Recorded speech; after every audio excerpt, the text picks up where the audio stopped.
The truth, I've found, isn't just stranger than fiction. Sometimes it's utterly unspeakable, capable of fracturing the very foundations of your sanity. My name is Alastair Finch. For 20 years, I'd inhabited the hallowed halls of academia, a theoretical physicist at the venerable MIT, my days consumed by elegant equations and the abstract beauty of dimensional mechanics. I specialized in what most considered esoteric pursuits, the theoretical underpinnings of exotic matter, the possibility of quantum tunneling between parallel universes. My world was one of precise logic and verifiable data, where the inexplicable was simply the yet-to-be-explained. Then, a peculiar interaction at a symposium unraveled my carefully constructed reality. I first spotted Elias Thorne in the back row of the university's main lecture hall during the annual Frontiers in Quantum Cosmology symposium. He sat alone, a stark island amidst the murmuring attendees, 3 empty seats on either side of him. He was a neuroscientist according to the registration list, though his name was unfamiliar to me. I'd seen his type before at cross-disciplinary events. Brilliant minds often found themselves adrift outside their comfort zone, overwhelmed by the jargon. But Elias Thorne wasn't overwhelmed. He was intensely focused, scribbling notes with a frenetic energy that felt almost violent. His gaze fixed on Professor Anya Sharma's presentation on the holographic principle of the universe. Something about him caught my attention. Not just his intensity, but the way he'd occasionally stop writing, his pen hovering over the page to stare blankly at the complex projection slides. His expression would shift then, from laser concentration to something unsettling, something close to profound dread. The symposium program listed him as Dr. Elias Thorne, formerly of the Neurocognitive Institute, retired, but offered no presentation title or abstract, which was unusual for such a senior delegate. I remembered reading a few of his groundbreaking papers from the late 90s on neural network patterning and simulated consciousness. They were visionary, almost prophetic in their scope, but then, around 2000, his publications simply ceased. His disappearance from the academic world had generated a few whispers in those circles, rumors of burnout, a mental breakdown, even hushed talk of government recruitment for some top-secret project. Academia, as any of us knew, rarely released its brightest stars without a ripple. Thorne had vanished without a trace. During the afternoon coffee break, I observed him. He moved with a practiced evasiveness, an almost pathological avoidance of human contact.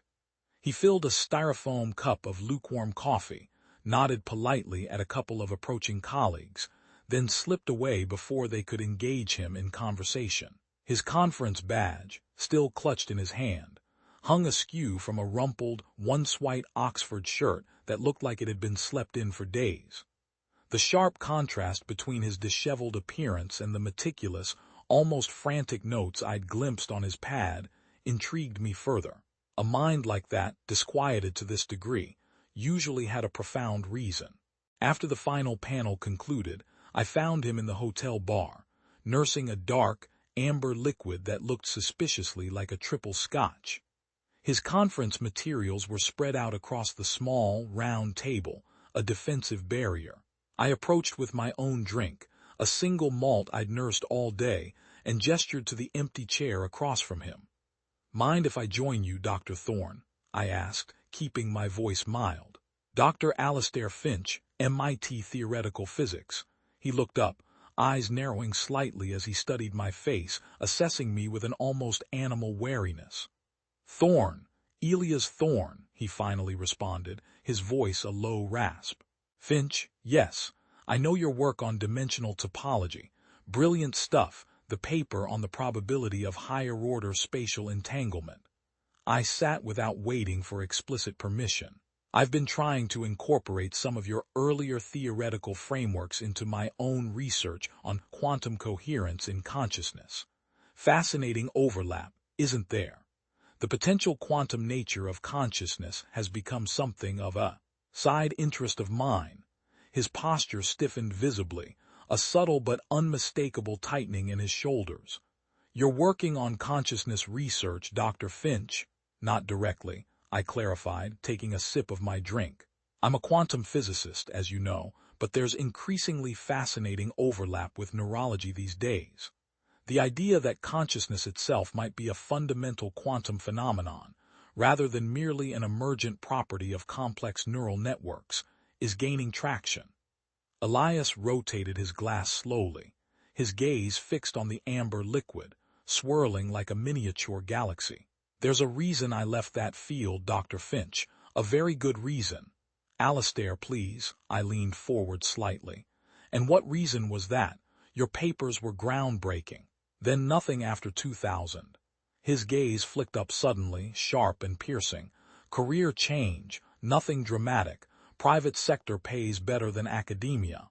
It was a practiced answer, delivered too smoothly, too easily. I decided to change tactics. "He just submitted a grant proposal, actually," I said, as if casually. "Looking at quantum fluctuations in brain activity during induced near-death experiences. Specifically, the reported sense of out-of-body awareness." The change in Elias was immediate and profound. His hand froze midair, the glass halfway to his lips. Something flickered behind his eyes, recognition, then a flash of profound alarm, quickly masked. "Near-death research." His voice dropped to barely above a whisper, laced with an intensity that pulled me in. "You think that's clever, pushing into that territory?" "It's hardly unexplored territory," I countered, genuinely confused by his disproportionate reaction. "There's decades of research, hundreds of peer-reviewed papers." "All wrong," he said, setting his glass down with deliberate, almost surgical care. The clink of ice seemed impossibly loud in the hushed bar. "All of it. Wrong methods, wrong conclusions." He leaned closer, his voice a low, gravelly rasp. "Wrong questions." "What do you mean, wrong questions?" I pressed, a prickle of unease beginning to crawl up my spine. Elias glanced around the bar, his eyes darting from face to face, then checked his watch. "I should go. We've barely started talking." He began gathering his papers with trembling hands. "Trust me, you don't want to hear what I have to say. At least not here." I watched, bewildered, as he tossed a wad of cash onto the table and walked out. Something about his reaction seemed utterly disproportionate, almost fearful. Professional disagreement, even strong, rarely evoked that kind of response. I finished my drink slowly, mulling over our brief, unsettling exchange. Whatever had driven Elias Thorne from his field clearly still haunted him. As a researcher, as a physicist with an insatiable hunger for understanding, I couldn't help but be intensely curious. I paid my tab and headed for the elevator. The parking lot was nearly empty when I crossed it toward my rental car, the evening chill already biting. A figure emerged from between two parked vehicles. Elias. His collar was turned up against the cold, his shoulders hunched. "Dr. Finch," he called out, his voice hesitant. "Alistair, please," I reminded him. "Alistair." I apologize for my abrupt departure inside." "No need to apologize," I said, though I was still reeling from his behavior. "There is." He glanced toward the hotel's brightly lit entrance, then back to me, his gaze sweeping the empty lot. "Listen, would you have time to talk privately tomorrow evening, perhaps?"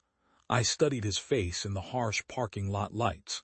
Shadows accentuated the hollows beneath his eyes, the deep lines around his mouth, the almost frantic energy still humming beneath his skin. "Sure," I said. "My room or yours?" "Yours would be better. 8 p.m. sharp." Another nervous glance over his shoulder. "Room number 411, please. Don't mention this conversation to anyone. Anyone at all." Before I could respond, he walked away, his gait quick and uneven, shoulders hunched against more than just the cold the next evening. At precisely 8 p.m., I straightened my already tidy room for the third time, unsure what to expect. At 8:12, a soft, almost imperceptible knock came at the door. Elias entered quickly, scanning the room with a practiced eye before fully stepping inside. "Do you mind if I check something?" he asked, pulling a small, black device from his pocket. "Be my guest," I replied, gesturing around the room. He moved methodically, holding the device near light fixtures behind the television, along the baseboards. I recognized it as a rudimentary RF detector, the kind sold to paranoid businessmen concerned about corporate espionage. "Is that really necessary?" I asked, trying to keep my tone light, though a knot of apprehension tightened in my stomach. "You'd be surprised," he murmured, his eyes fixed on the device's flickering lights. He completed his circuit of the room, then pocketed the detector. "Thank you for indulging me." Elias looked worse than the previous day. His shirt was more wrinkled, his tie was loosened, and his hair was uncombed, standing in unruly tufts. He sat on the edge of the desk chair, declined my offer of the minibar, and rubbed his hands together nervously. The silence stretched, thick with unspoken anxieties. "I worked for the government," he finally said, his voice raspy. "From 1993 to 2000, a classified program, Project Chimera." I nodded, waiting, trying to keep my expression neutral. "We were recruited under false pretenses," he continued, staring at his hands as if reading a forgotten text there. "Told we'd be advancing medical science. And we were initially. But the project's true purpose, it became something else entirely." "What kind of project?" I kept my voice neutral, trying not to sound skeptical, though every rational fiber of my being screamed that this was the prelude to a fantastical delusion. Elias looked up, his eyes suddenly clear and focused, burning with an almost painful intensity. "We discovered something about death, Alistair, something no one should know." "You mean what happens after death?" "Precisely that." He leaned forward, his voice dropping to an almost conspiratorial whisper. "And it's not what anyone thinks, not what anyone hopes for." Despite my scientific skepticism, the absolute conviction in his voice made my skin crawl. This wasn't the rambling of a conspiracy theorist, at least not entirely. There was methodical certainty in his tone, the gravity of someone who believed every single word. "I know how this sounds," he continued, as if reading my thoughts. "I was like you once. Rational, evidence-based, skeptical of anything beyond material explanation." He pressed his fingertips to his temples. "I wish I still was. Why tell me this? Your research. The direction you're heading." He shook his head, a grim, knowing look on his face. "You're getting too close to areas that will draw attention, the wrong kind." I leaned back, crossing my arms. "From whom? The government?" "Yes. And others." His gaze drifted to the window, then snapped back as if startled. "I can't explain more tonight. It's not safe. Not yet." He stood abruptly. "I shouldn't have come. Not yet." He moved to the door, his hand gripping the knob. "If you're serious about understanding consciousness at death, contact me. But know that once you start down this path, there's no going back." He handed me a business card with only a phone number written in faded blue ink. "This is a secure line. If you call, use a public phone, not your cell, not your office line." His hand tightened on the doorknob. "And Alistair, watch for patterns, electronic malfunctions, dreams of darkness. If they start, contact me immediately." Before I could formulate a response, he was gone, leaving me holding his card in a growing sense of unease. The air in the room felt suddenly colder, heavier. Over the next few months, I tried to dismiss our strange encounter. I returned to MIT, immersed myself in my research, and filed Elias Thorne under interesting but unstable colleagues. But curiosity, that persistent, nagging itch of the academic mind, got the better of me. I found myself researching his early career, tracing his publications until they abruptly stopped in 2000. Employment records showed he'd left the Neurocognitive Institute for a government position, then resurfaced 3 years later as a consultant for various pharmaceutical companies. A rather mundane professional trajectory for a mind once considered at the vanguard of neuroscience. In February, I received my first email. The sender used an encrypted address, but the content, an obscure journal article on quantum consciousness coupled with the single line, "Consider the implications for transition states," confirmed the source. It was Elias. More messages followed. Scientific papers, obscure research from Eastern European institutions, scanned pages from religious texts dealing with afterlife concepts. Sometimes weeks passed between communications. Other times 3 would arrive in a single day. Each message grew increasingly frantic in tone, with annotations that became less scientific and more paranoid. References to them, watching, coordinates of places with supposed thin barriers, increasingly urgent warnings to abandon my research by June. I finally broke. I called the number from a pay phone at a gas station outside campus. "I've been receiving your materials," I said when he answered. "And what do you think?" His voice sounded thin, stretched, as if he were calling from a great distance. "I think you're trying to tell me something without actually telling me," I replied, leaning against the cold metal of the payphone booth. "Not over the phone." A long pause filled with the hiss of static. "Have you noticed anything unusual? Electronic devices behaving erratically? Dreams?" "No," I said, lying. I'd started having vivid, unsettling dreams of a vast, empty darkness, but I dismissed them as subconscious anxiety from his stories. "Nothing like that. Good, that's good." He exhaled audibly, a sound of profound relief. "It means you're not on their radar yet."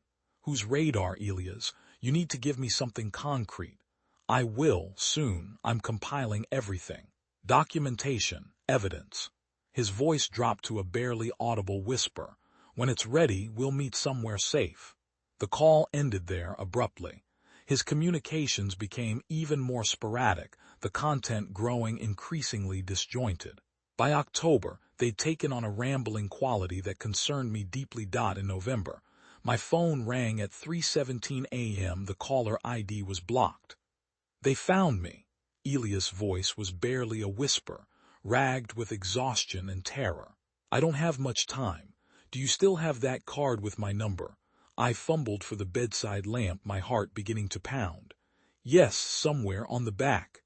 "No, on the back there's an address in Montana. Cabin outside Missoula." His words tumbled out between shallow, gasping breaths. "Come as soon as you can. Tell no one where you're going. Use cash. Switch vehicles if possible." "Elias, you're scaring me. Maybe you should go to the hospital." "No." The sharp, almost inhuman intensity of his refusal made me flinch. "No hospitals, no police. No one can help with this."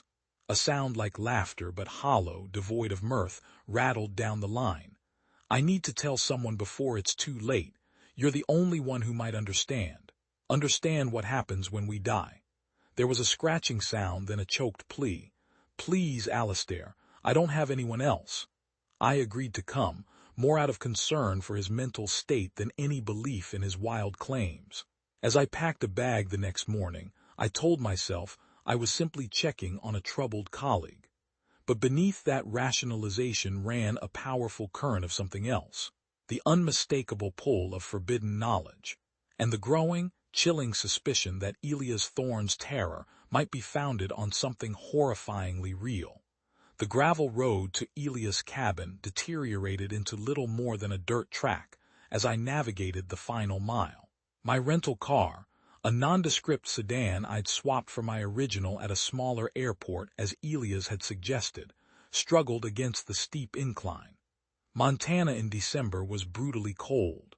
The landscape, a stark monochrome of white snow and dark pines beneath a slate-gray sky, felt oppressively vast and desolate.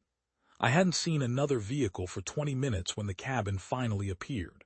A weathered structure nestled against the tree-lined smoke curling from its stone chimney. Nothing about its exterior seemed unusual, just a typical remote mountain retreat. Before I could even exit my car, the cabin door swung open. Elias stood in the doorway, silhouetted against the warm, inviting light inside. Even from this distance, I could see how much he'd changed since our last meeting. The rumpled academic had transformed into something else entirely gaunt, unshaven, with the hypervigilant posture of prey. "Get inside, quickly," he called, his eyes scanning the perimeter behind me, rather than at me. I grabbed my duffel from the passenger seat and trudged through ankle-deep snow to the porch. "Did anyone follow you?" Elias asked, still looking past me, his gaze sweeping the forest. "No, I did everything you said. Cash only, switched cars, no phone calls from the road. He nodded sharply, ushering me inside before securing the door with what I now saw were 3 separate deadbolts. A heavy metal bar slid into place across the entire frame, locking us in with a resounding thud. "Sorry about all this," he said, not sounding sorry at all. "Necessary precautions." The cabin's interior stopped me cold. Every wall was transformed into a chaotic, terrifying collage. Newspaper clippings, scientific diagrams, and printed emails layered atop one another, many annotated with frantic, nearly illegible scribbles. Religious symbols from traditions I recognized, crosses, mandalas, stars of David, were interspersed throughout, alongside intricate geometric patterns and ancient-looking sigils. Red string connected various points, creating a web of associations I couldn't begin to comprehend. The sheer volume of information, haphazardly yet meticulously displayed, was overwhelming. Ilias caught my expression. "Looks crazy, I know. You wouldn't say it and you'd be right. By conventional standards anyway." A thin, humorless smile crossed his lips. "Anyway, security cameras were mounted in each corner of the main room, their feeds displaying on a small bank of monitors on a cluttered desk.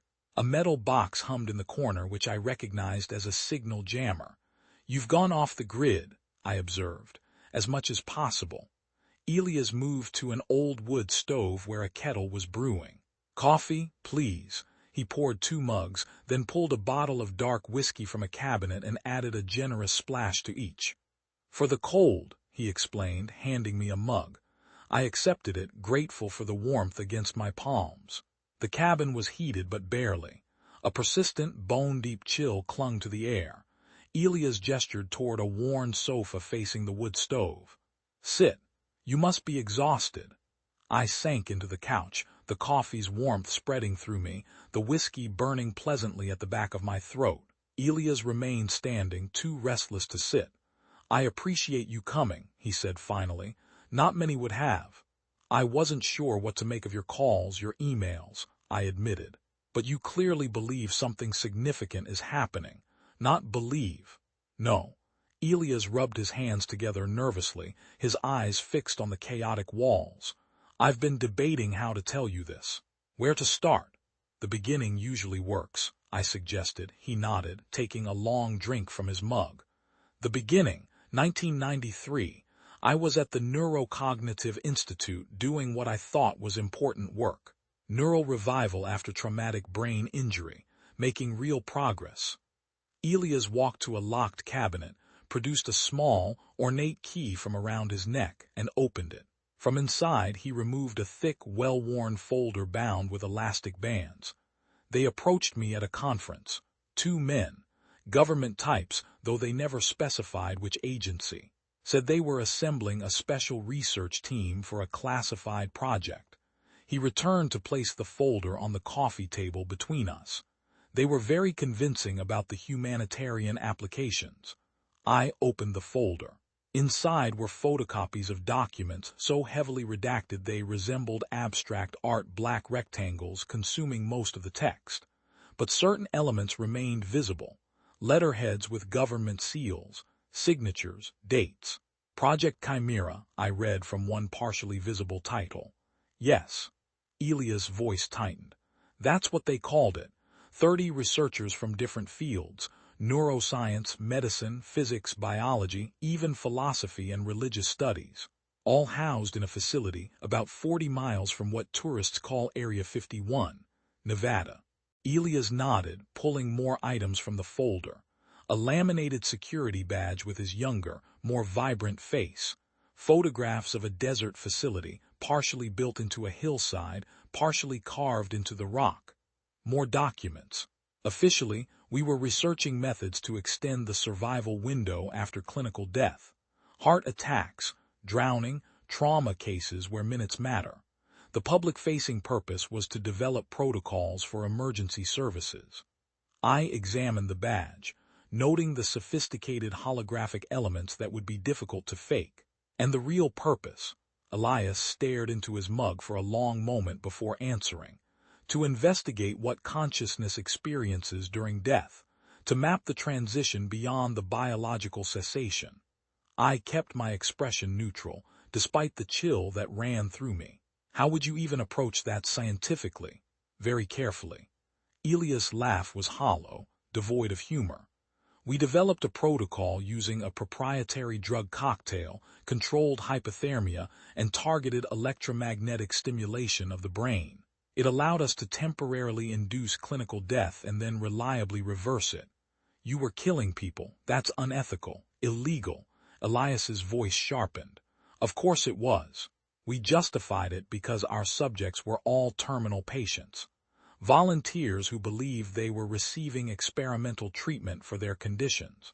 People with months, weeks, sometimes days left to live. The moral implications were staggering. They didn't know the real purpose. No, they signed waivers, but the language was deliberately obscure. Elias paced the length of the room, his movements agitated. We told ourselves we were advancing science, that their sacrifices would benefit humanity. We had to. I flipped through more documents, my scientific skepticism battling with the growing weight of evidence before me. Even if you could reliably induce and reverse death, how could you possibly document what consciousness experienced? That's where the breakthrough came. Elias paused at the window, peering through the blinds before continuing. We discovered certain genetic markers, variations in the COMT and MAOA genes, specifically, that allowed some individuals to retain memories from their time in clinical death. A scientific part of me perked up at this detail. These genes were indeed associated with memory formation and neurotransmitter regulation. There was at least a theoretical foundation that made sense. What percentage of subjects had these markers? I asked. About 17%. Elias returned to his cabinet, locking the folder away. We originally screened for them. But later we specifically recruited subjects with these markers. Outside, the wind picked up, branches scratching against the cabin walls with a mournful sound. Elias froze at the sound, his head tilting toward the ceiling, listening intently.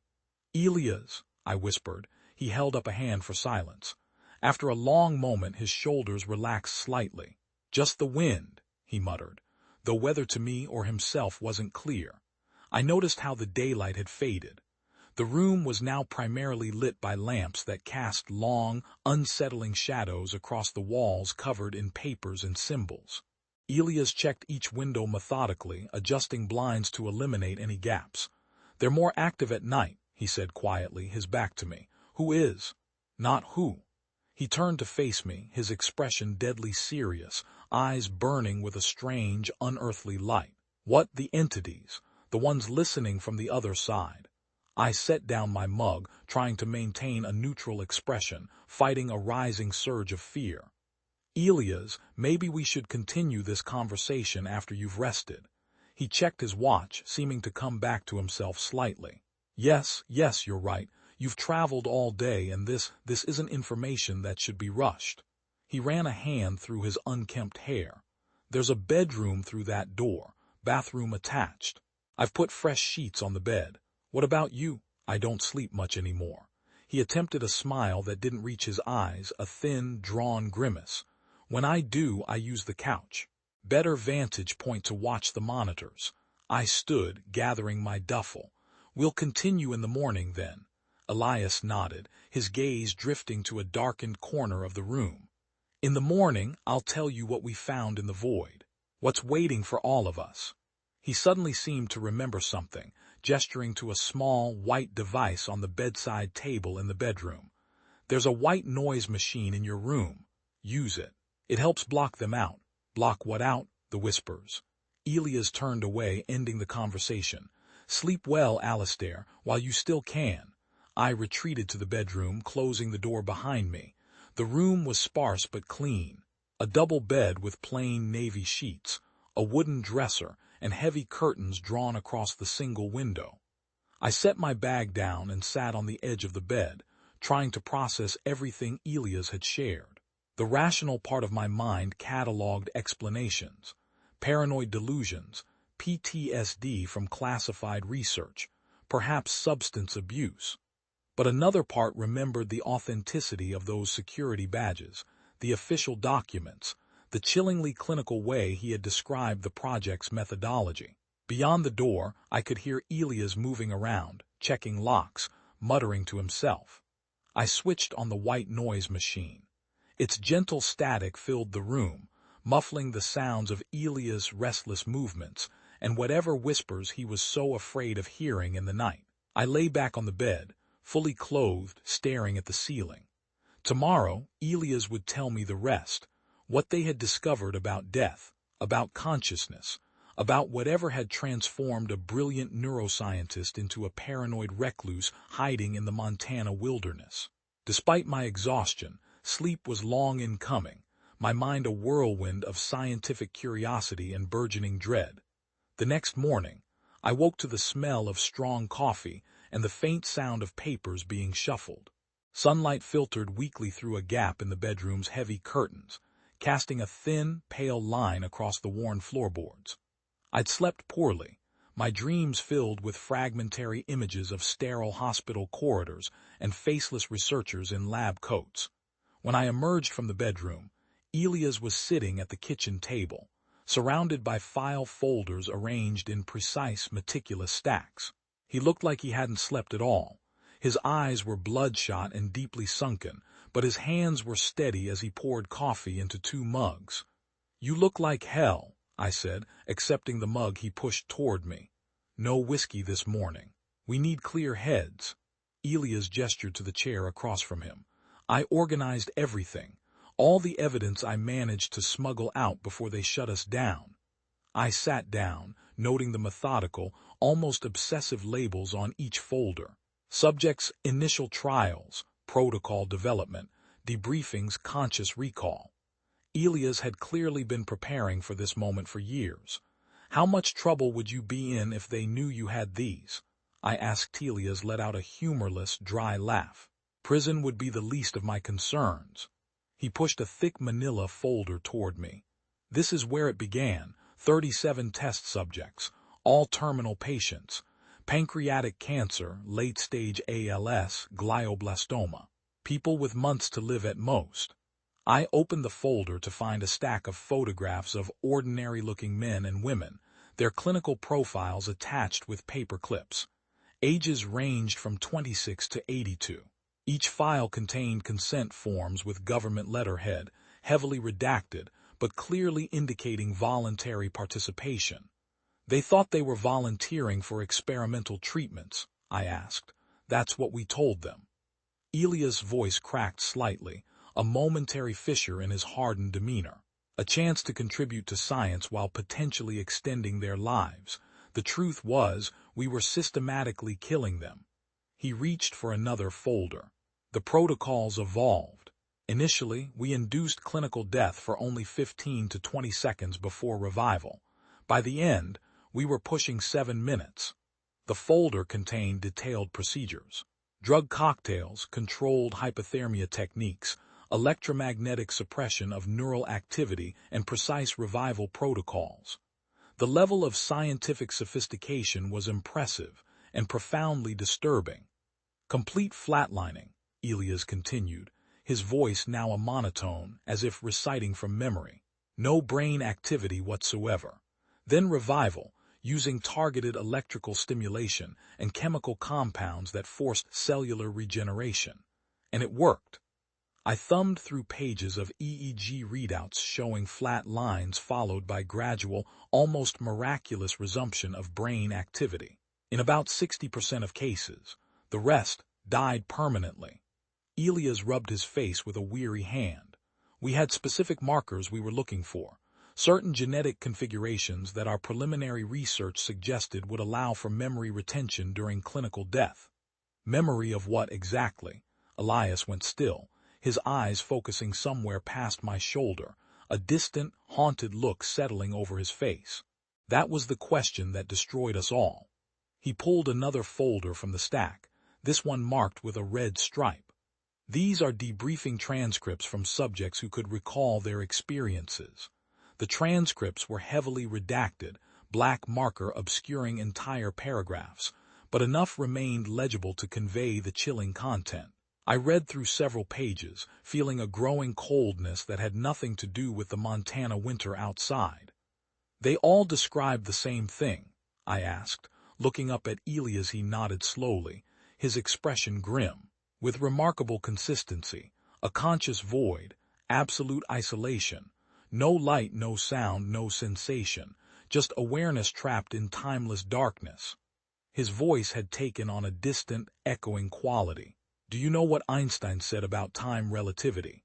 Well, our subjects experience the ultimate perversion of that concept.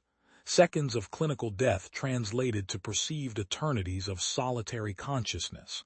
I continued reading, my coffee cooling, forgotten beside me. The clinical language of the reports couldn't mask the raw, existential horror they contained. "Subject number 17, Elias said, tapping one particular file. "Former Methodist minister. He attempted suicide immediately after revival, slammed his head against the restraint bar until he fractured his skull. The interview transcript before that happened is illuminating."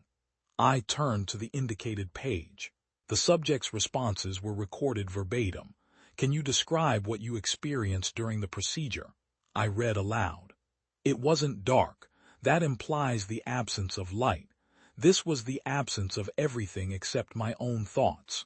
No body, no sensations, no passage of time. Just me, alone with increasingly torturous thoughts. It felt like years, decades, just trapped." "Did you see or hear anything?" The subject becomes agitated. "There's nothing to see or hear. That's what I'm trying to tell you. It's consciousness without stimuli, left with only itself, feeding on itself like a snake eating its own tail. Don't you understand? There's nothing else there." "Jesus," I muttered, feeling a deep, visceral chill run down my spine. Subject number 23 never spoke again after revival. Complete catatonia. Elias pulled out another file. Subject number 29 begged us to kill her permanently rather than let her experience the void again. She said even oblivion would be better than that conscious emptiness, that awareness without end.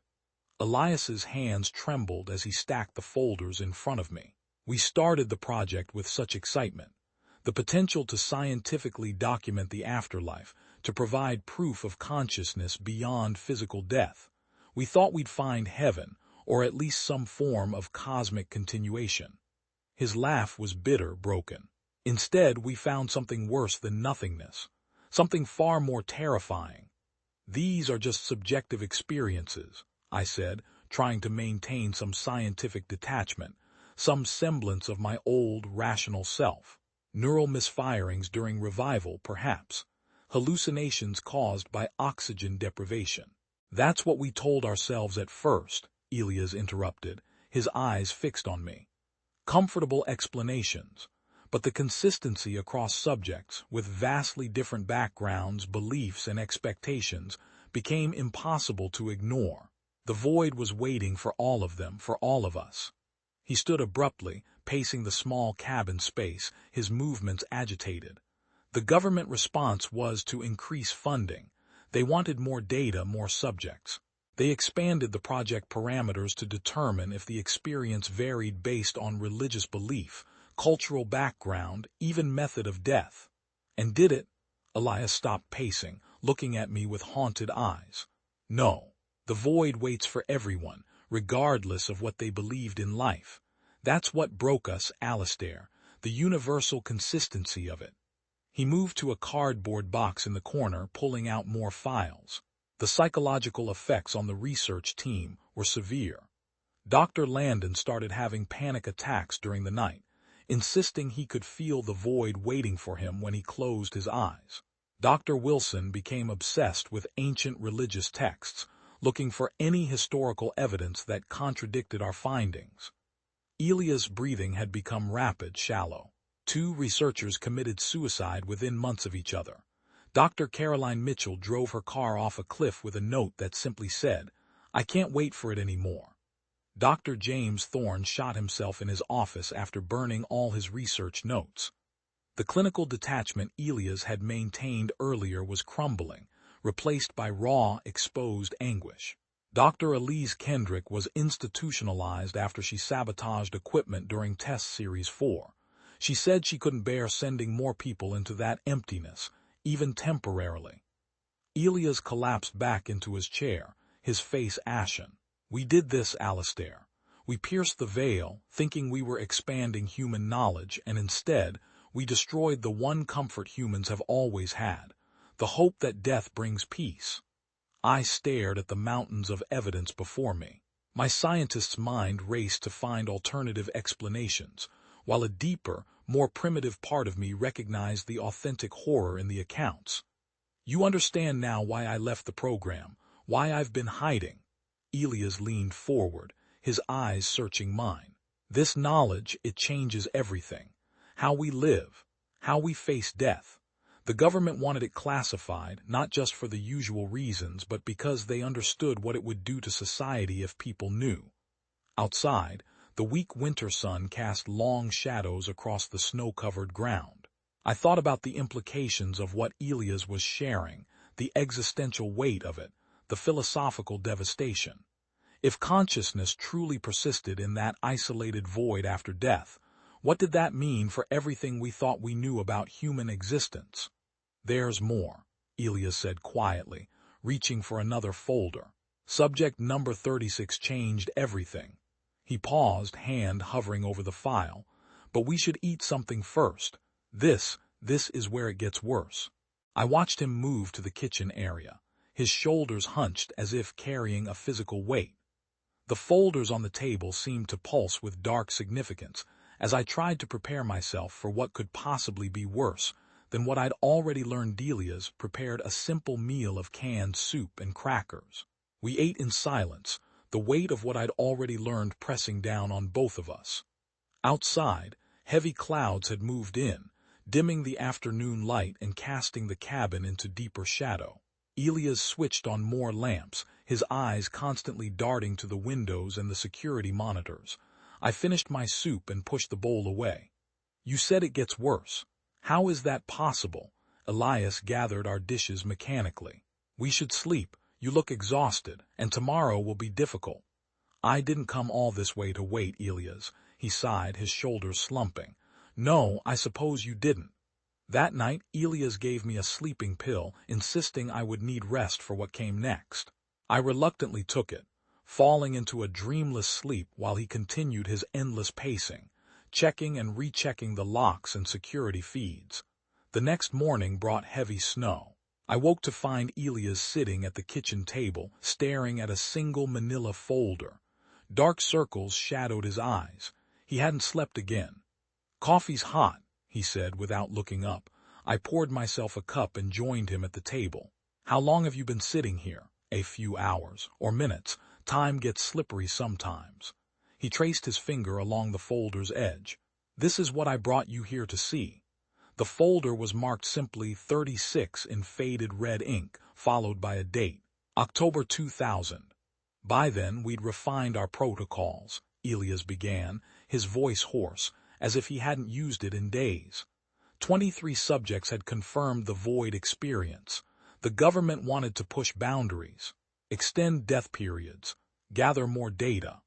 He opened the folder, revealing a photograph of an elderly man with piercing, intelligent eyes and a thin, ascetic face. Despite his obvious illness, his expression conveyed remarkable intelligence and determination. Harold Weber, 78 years old, terminal pancreatic cancer with about 6 weeks left, former theoretical physicist who'd worked on early quantum field theories in the 1960s. Elias' finger trembled slightly as he touched the photo. He was different from our other subjects. How so? Most volunteers were desperate, hoping for miracle cures. Weber knew better. He came specifically because of his scientific background. Said he wanted to approach death with empirical curiosity. He understood exactly what we were doing. Elias pulled out medical charts and procedure documents. Weber requested something unprecedented, an extended death period. Previous subjects had been clinically dead for 2 to 7 minutes. Weber asked for 10. And you allowed that. The data potential was too tempting to refuse, Ilya's voice cracked. Doctor. Lena Petrova, the project director, authorized 9 minutes. We prepared for probable brain damage upon revival. He extracted a transcript labeled Debriefing Session 1 Subject 36. The procedure went perfectly. 9 minutes of complete clinical death, no brain activity whatsoever, and then we brought him back. Elias paused, rubbing his face with shaking hands. He was calm, unnaturally calm. Everyone else came back screaming, thrashing, terrified. Weber just opened his eyes and asked for water. I reached for the transcript, but Elias held it back. You need to understand what happened first. His eyes, bloodshot and wide, locked with mine. Weber changed everything. He wasn't alone in the void.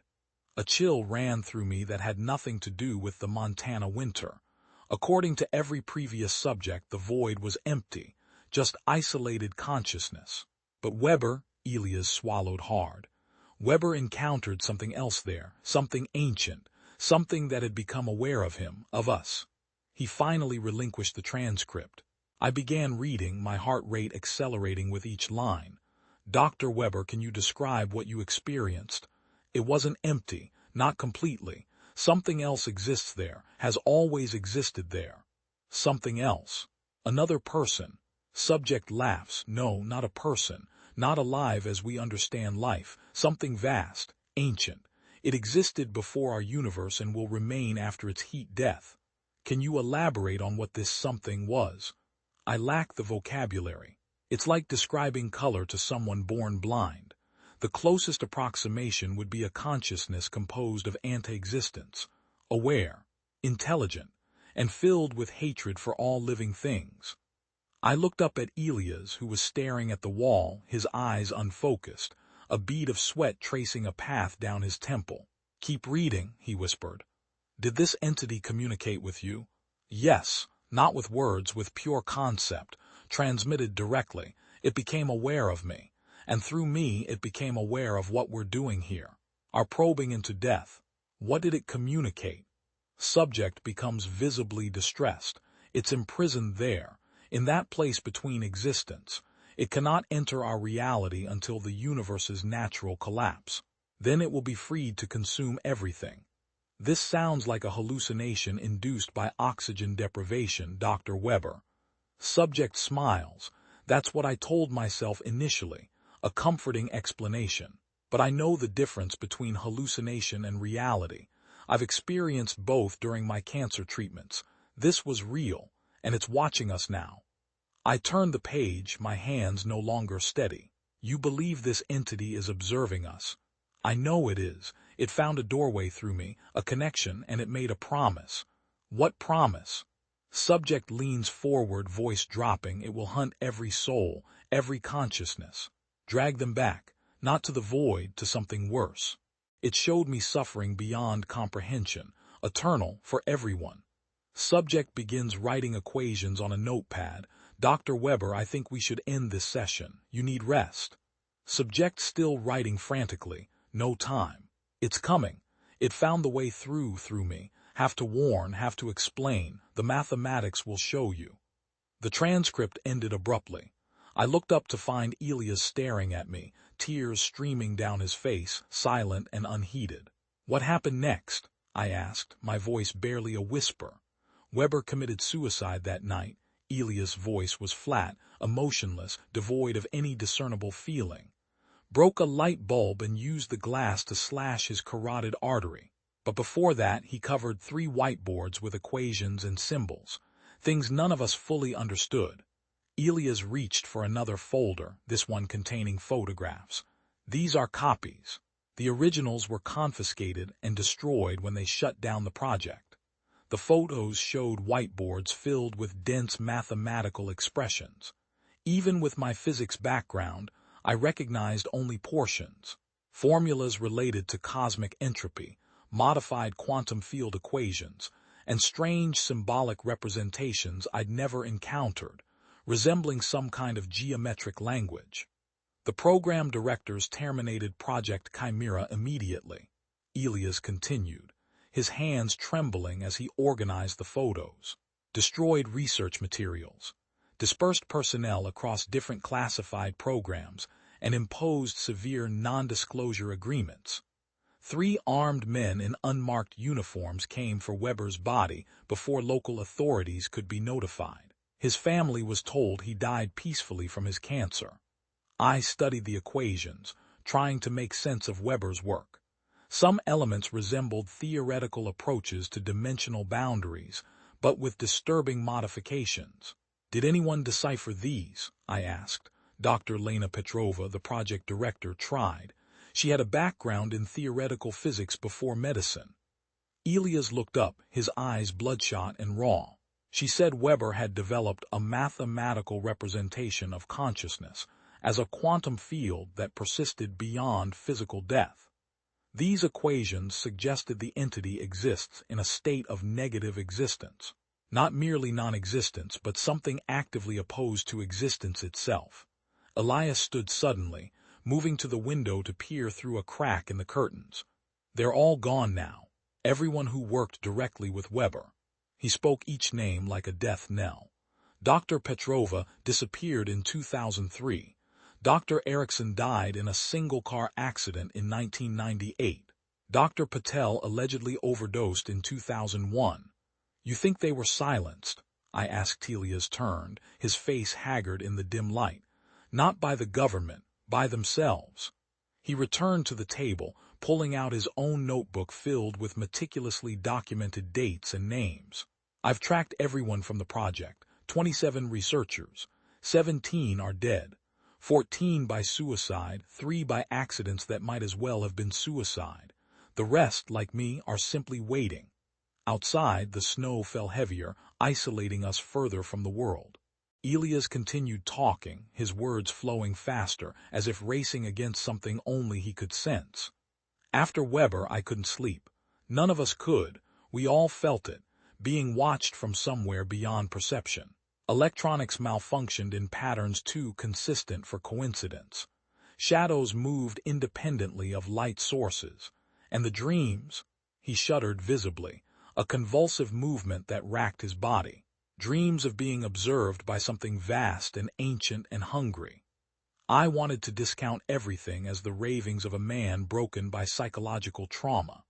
But the evidence before me, the consistency of the accounts, the government documentation, Weber's equations, all spoke to something horrifyingly real.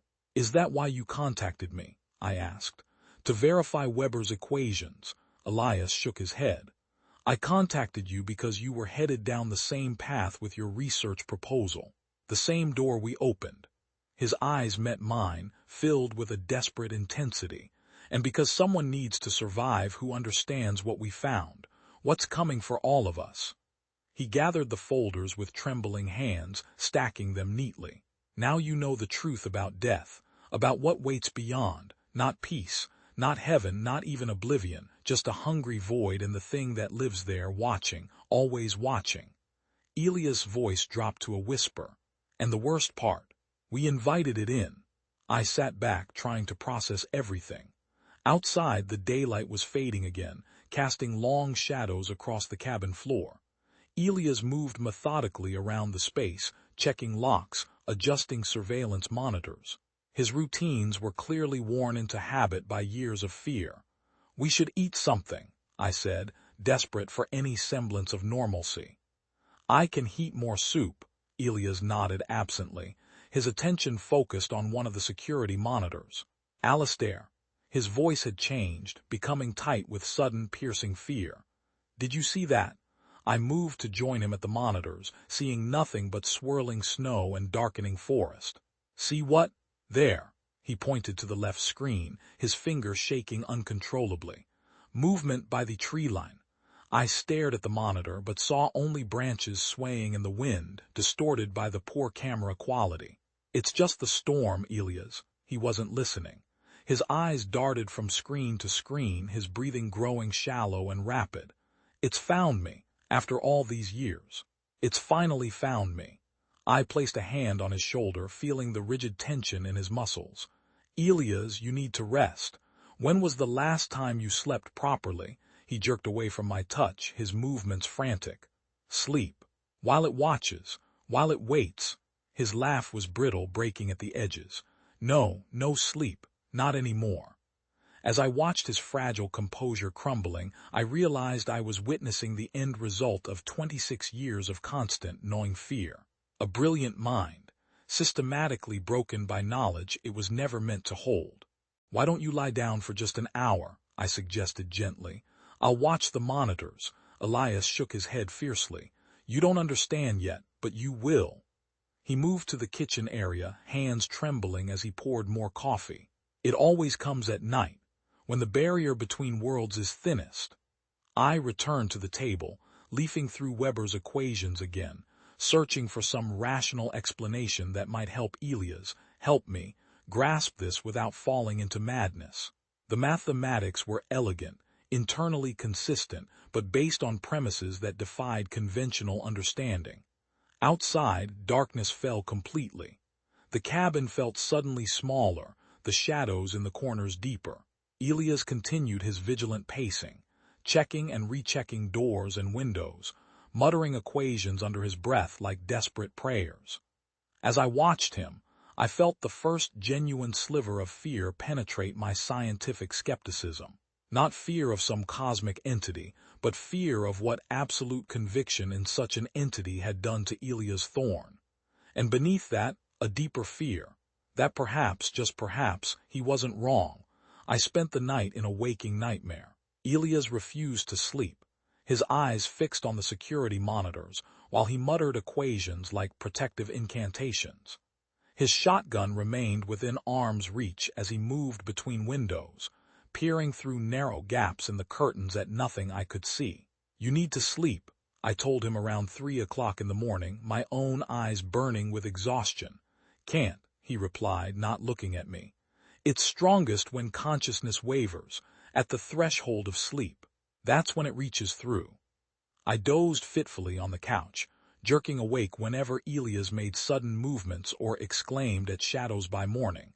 The snow had stopped, leaving the cabin surrounded by a pristine white blanket that reflected the pale sunlight. The apparent serenity of the landscape stood in stark contrast to the chaos inside. Elias looked worse than ever, his eyes bloodshot and sunken. Yet, he moved with unsettling purpose, pulling out more folders from containers hidden throughout the cabin. After they terminated Project Chimera, the government implemented what they called Protocol Infinite Silence, Elias said, while organizing documents on the kitchen table. His voice had taken on a clinical detachment that was somehow more disturbing than his earlier panic. The facility was completely demolished, not just abandoned. They collapsed the cave system with controlled detonations. He handed me photographs showing explosives being placed around concrete structures built into natural rock formations. These were taken by Dr. Wilson. He smuggled a camera during the evacuation, cost him his life ultimately. "The government killed him," I asked. Elias laughed, the sound brittle and dry. "No, the government doesn't need to kill people who know about the void. We do it ourselves, eventually." He pushed more documents toward me. Personnel reassignment orders, security clearance paperwork, and non-disclosure agreements with severe penalty clauses. They scattered us, different classified projects in different states. Made sure we couldn't compare notes or collaborate. I was sent to Boeing, ostensibly as a neurological specialist for their aerospace medicine division. Elias tapped a Boeing employee badge with his photo. In reality, I was being monitored. We all were. By whom? I asked. Officially, a joint DANSA task force. Unofficially, his eyes darted to the corners of the room. Something else was watching too. Elias pulled out a battered leather journal, opening it to reveal meticulous handwritten entries spanning years. 3 months after project termination, Dr. Landon died from a self-inflicted gunshot wound to the head. 6 months later, Dr. Wilson drove his car into a concrete barrier at 90 miles an hour. 14 months after that, Dr. Patel ingested a lethal cocktail of chemicals from her lab. I scanned the entries, noting the clinical precision with which Elias had documented each death. The government classified these as stress-related suicides following classified work, security containment. But I knew better. Elias leaned closer, his voice dropping to a harsh whisper. They weren't running from government silencing, Alistair. They were trying to escape the entity's attention. Landon told me the night before he died. He couldn't bear the feeling of being watched anymore. His words hung in the cabin's stale air. Outside, a branch snapped under the weight of snow, making Elias flinch violently. "How do you know this entity is real?" I asked, attempting to ground the conversation in familiar territory. Scientific method demands evidence beyond anecdotal experience. Elias didn't answer immediately. Instead, he walked to an old cassette player on a shelf, pressing buttons with trembling fingers. The tape inside whirred to life. "I started recording myself sleeping in 2000, he explained. After the nightmares became too consistent to ignore. Static hissed from the speakers, followed by the sound of labored breathing. Then a voice, recognizably Elias, but speaking in what sounded like multiple languages layered together. Some phrases resembled ancient Greek, others something that might have been Sanskrit or Arabic. The voice rose and fell in unnatural patterns, the languages shifting mid-sentence. My arms prickled with involuntary goosebumps. "What language is that?" I asked, my voice barely audible. "I don't know," Elias whispered, his hands shaking worse than before. He stopped the tape. "It happens 2 or 3 times a month. I've had linguistics professors analyze recordings. They identified fragments of at least 11 languages, including 3 dead ones. Some phrases they couldn't identify at all. I rubbed my face, searching for rational explanations. Cryptoamnesia, maybe. Fragments of languages you've heard but don't consciously remember. I considered that. Tested the hypothesis thoroughly." Elias pulled out another journal, this one filled with documented experiments. "I isolated myself from all media, monitored all my reading and conversations. The languages continued. Some predated human civilization, according to the experts." He slumped into a chair, suddenly looking very old, every year of his isolation etched onto his face. "There are things I haven't shown you yet, things I've experienced." He trailed off, staring at his hands. "Show me," I said. Elias nodded slowly and moved to a locked metal box beneath his bed. The contents included a stack of hand-labeled VHS tapes and more journals. He selected one tape and slid it into an ancient VCR connected to a small television. 2003, he said, as the screen flickered to life. "I installed motion-activated cameras throughout my house in Seattle." The grainy footage showed an empty living room. The time stamp read 3:17 a.m. For several seconds, nothing happened. Then, gradually, a shadow on the wall began to move. Not shifting with changes in light, but moving independently, elongating and contracting in distinctly unnatural patterns. As it moved, electronic interference distorted the image, creating static bands across the screen. "The shadow is moving against the light source," Elias pointed out, his voice flat, devoid of emotion. "Physics doesn't allow that." I watched in silence as the shadow gradually formed, what appeared to be a vague, humanoid shape, before the video dissolved into complete static. When the image returned, the room was empty. "He captured hundreds of similar incidents," Elias said, ejecting the tape. "Electronic devices malfunctioning in patterns, shadows moving independently, objects relocating when no one's present." He looked at me, his eyes burning. "Each incident corresponds with periods of intense research into death or consciousness. When I focus my thoughts on the void, it notices." I stood up, needing to move, to process.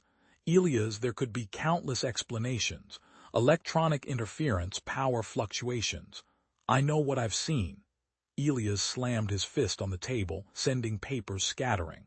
The sudden outburst hung in the air between us, a raw cry of desperation. When he spoke again, his voice was barely audible, thick with despair. "I know what I've seen." He picked up the papers with methodical precision, his hands still shaking. "After my 3rd year at Boeing, I requested transfer to their Montana facility. Needed isolation, distance from people. Started researching alternatives to the void." Elias gestured toward bookshelves lining one wall, filled with texts spanning everything from quantum physics to ancient mysticism. I've studied every discipline, every tradition. Quantum mechanics suggests consciousness might be fundamental to reality, rather than emergent from it. Eastern mysticism proposes techniques for maintaining awareness during death transitions. Ancient Egyptian texts describe elaborate rituals to secure safe passage to an afterlife. He pulled out several notebooks filled with equations and diagrams. I've developed theoretical models combining quantum consciousness theories with multiverse hypotheses, explored whether consciousness might transfer between dimensional planes rather than simply continuing in the void. I leafed through the notebooks, recognizing brilliant theoretical work buried beneath increasingly desperate annotations. "Have you found anything?" I asked quietly. Elias' face crumpled, the lines around his mouth deepening. "Nothing, nothing that withstands scientific scrutiny, nothing that contradicts what Weber found." He looked at me with red-rimmed eyes. "There's only the void and the thing that watches from it." That night, I convinced Elias to eat a proper meal. We heated canned stew on his small propane stove while snow began falling again outside. The normalcy of the activity seemed to temporarily calm him, though his eyes still darted to shadows and windows. "Have you considered psychiatric help?" I asked cautiously as we ate. "Even if everything you've experienced is real, the psychological toll alone warrants psychiatric help." Elias's laugh was hollow, devoid of warmth. "I tried that in '98, 3 different psychiatrists. The first diagnosed PTSD from classified research. The second suggested paranoid schizophrenia with visual hallucinations. The third prescribed antipsychotics that did nothing except dull my ability to notice when it was present." He pushed his bowl away, barely touched. "This isn't a mental health issue, Alistair. It's metaphysical. Drugs can't address the reality of what waits beyond death." "Then what's the alternative?" I asked. "Living in constant fear, hiding in remote cabins with security cameras and shotguns." Elias didn't answer. He just stared into his cooling stew, lost in thoughts I couldn't penetrate. Later that night, exhaustion finally overcame me. I collapsed onto the small bed in the spare room, falling immediately into deep sleep despite the ongoing sounds of Elias' vigilant pacing. I woke suddenly, heart pounding, to the sensation of being watched. The room was pitch black. No light came from beneath the door. I reached for my phone to check the time, but it was dead, despite being fully charged earlier. Silence pressed against my ears, broken only by the wind outside and a very soft, rhythmic sound I couldn't immediately identify. I fumbled for the bedside lamp, but it didn't work. The power was out. Moving carefully in the darkness, I found my way to the door and opened it. The main room was illuminated only by the faint blue glow of the security monitors, still functioning on backup power. Elias sat perfectly still in a chair facing the corner of the room, his back to me. "Elias," I whispered, no response. The soft, rhythmic sound I'd heard was coming from him, quiet, measured breathing. I moved closer, the floorboards creaking beneath my feet. "Elias, the power's out." Still nothing. As I reached his chair, I realized he was awake, eyes wide open, staring fixedly at the corner where 2 walls met the ceiling. "It's watching us right now," he whispered, not blinking, not turning. "Right there, can you see it?" I followed his gaze to the empty corner, seeing nothing but shadows. "There's nothing there, Elias." "It's watching us," he repeated, his voice eerily calm, devoid of the panic that had consumed him moments before. "It's been watching since you arrived. You've drawn its attention too. Now it sees you, Alistair, now it knows you."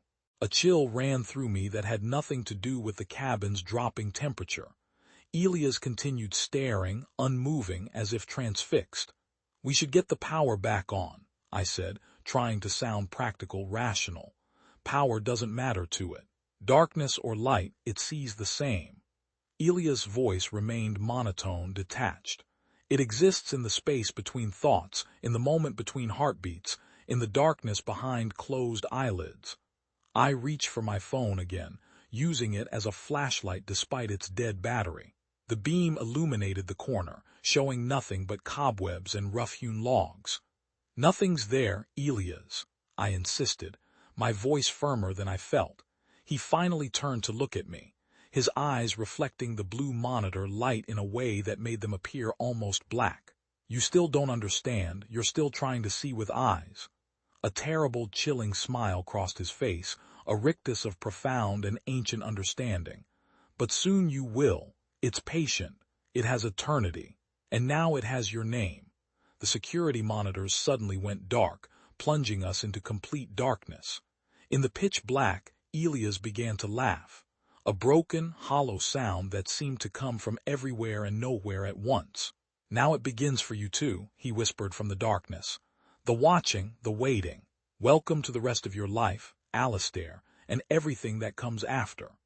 I stood frozen in the perfect darkness, scientific certainty crumbling around me as I felt, for the first time since arriving, the unmistakable sensation of an attention that had nothing to do with Elias, something cold and ancient and hungry focusing its awareness upon me from somewhere I couldn't see. And in that moment, despite all rational thought, I believed him morning arrived with harsh, bright sunlight reflecting off the snow-covered landscape outside.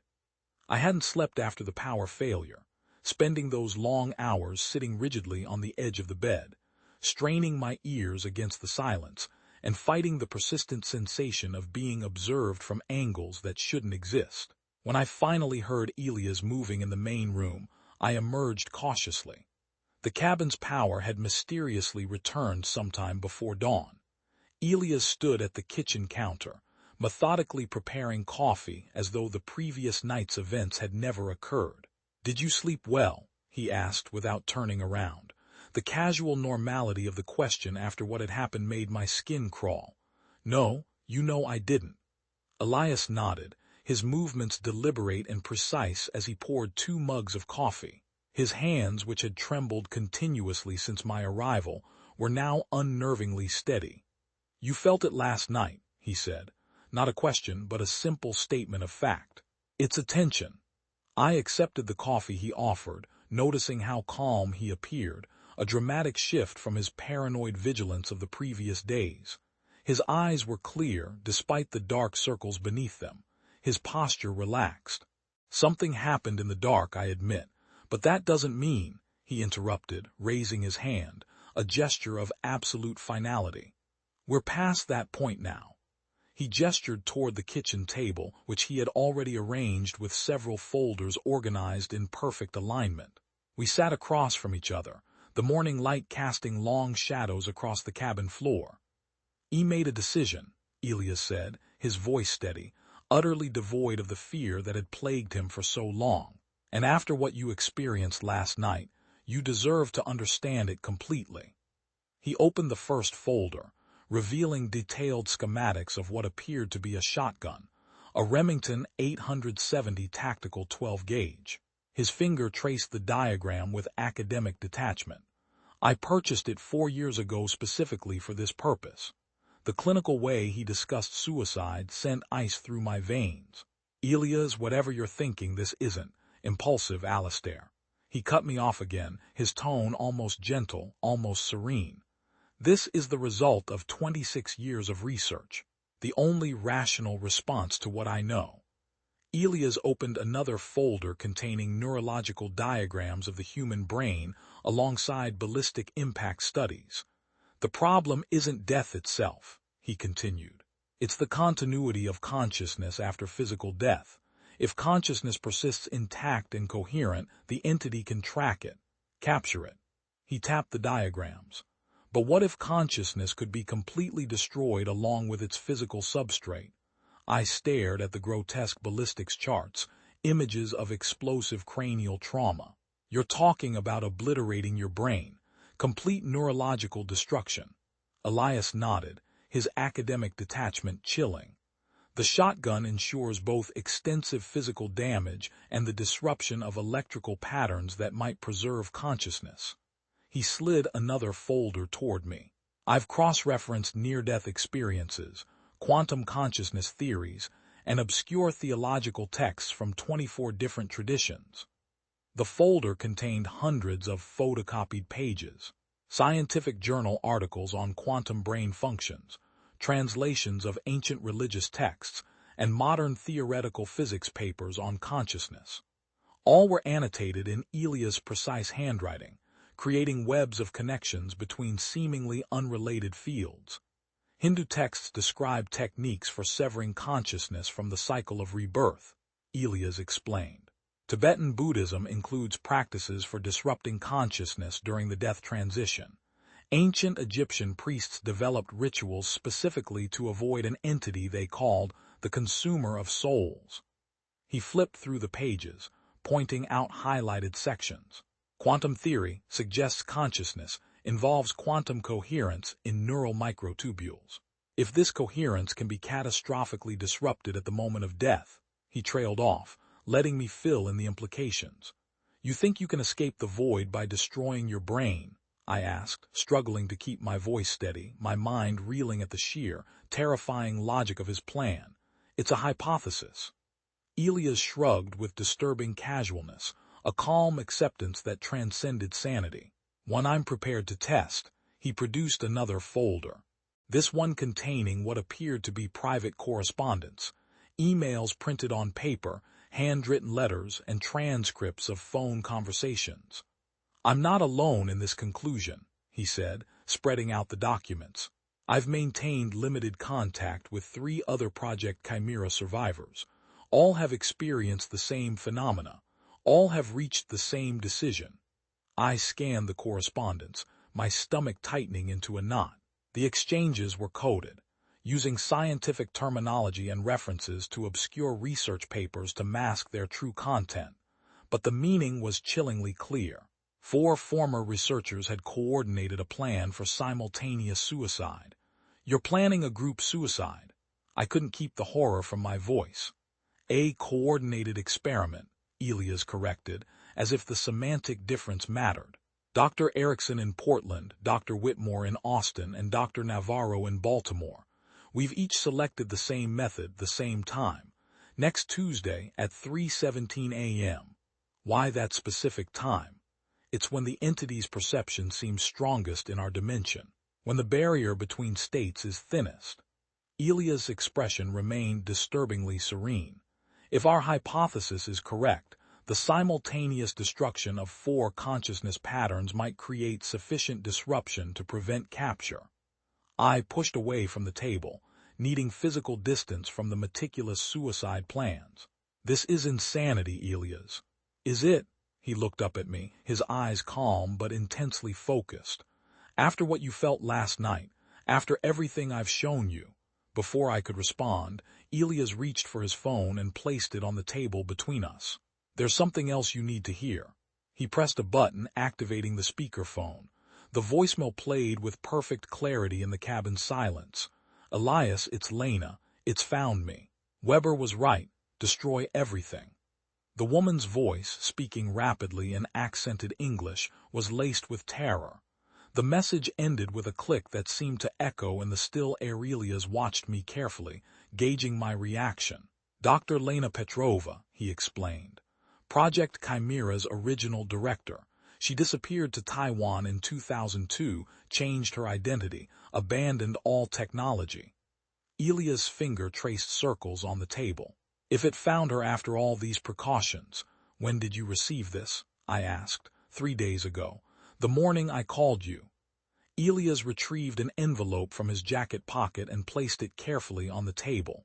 It was sealed with wax, unmarked except for a series of numbers and symbols pressed into the seal. These are for you, he said, pushing the envelope toward me. Instructions, coordinates, access codes. I didn't touch it. For what? Evidence, documentation, everything I couldn't tell you verbally. Elias' eyes held mine, unwavering. There are 2 possibilities now, Alistair. Either I'm right about consciousness destruction, in which case I'll escape the void, or I'm wrong and it will take me like all the others. He tapped the envelope. If I'm wrong, you'll need this information, but only open it under specific conditions. Elias leaned forward, his voice low and urgent.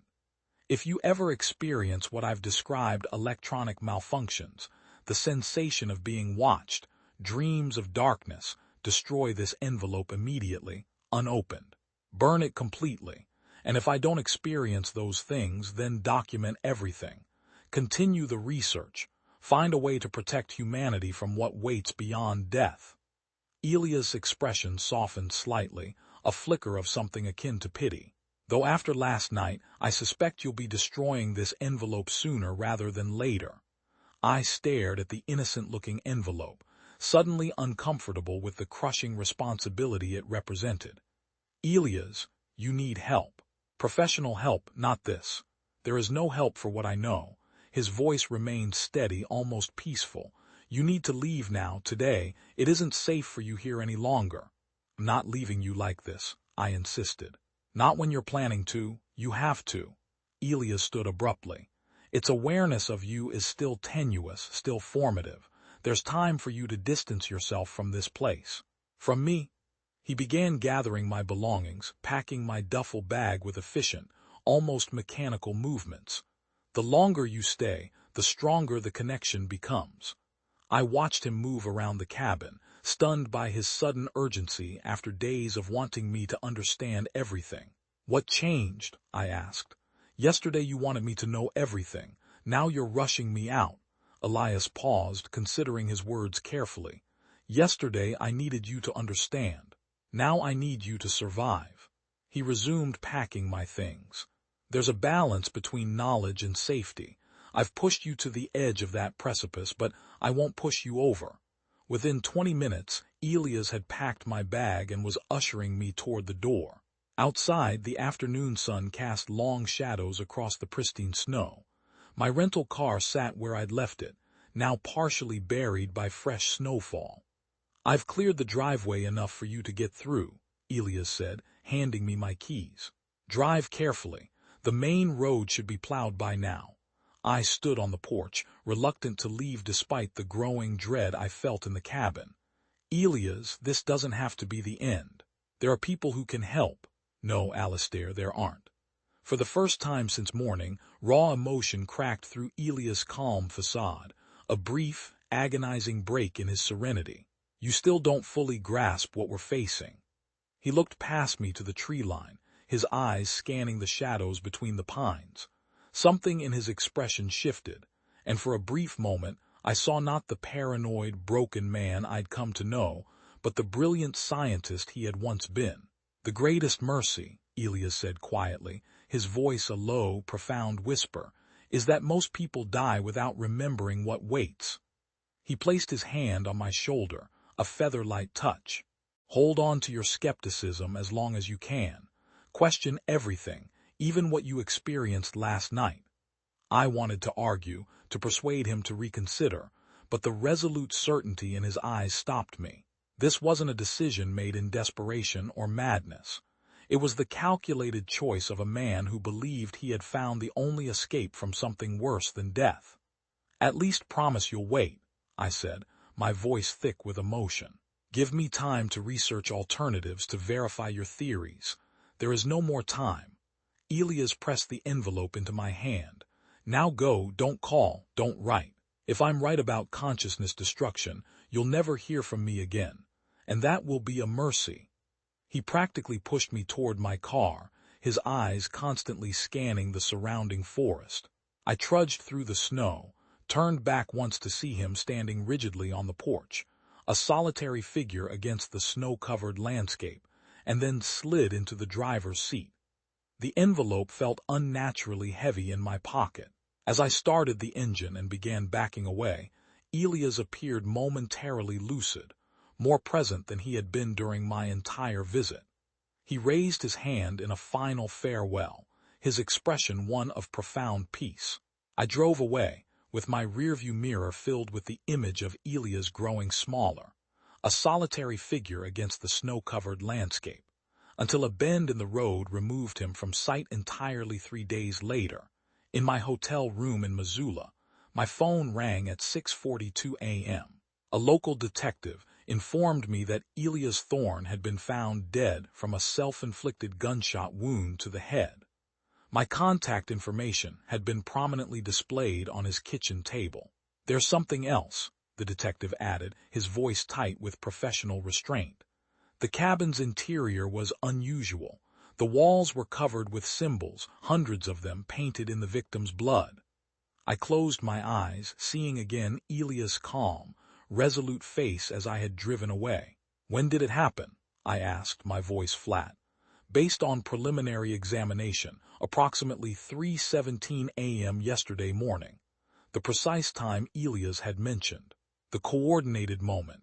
After I hung up, I sat on the edge of the bed, staring at the sealed envelope I had placed on the nightstand 3 days earlier. In the quiet of the room, I could almost hear Elia's voice. If you ever experience what I've described electronic malfunctions, the sensation of being watched, dreams of darkness, destroy this envelope immediately. I thought about the night in the cabin when the power had failed, and I'd felt something watching me from the darkness.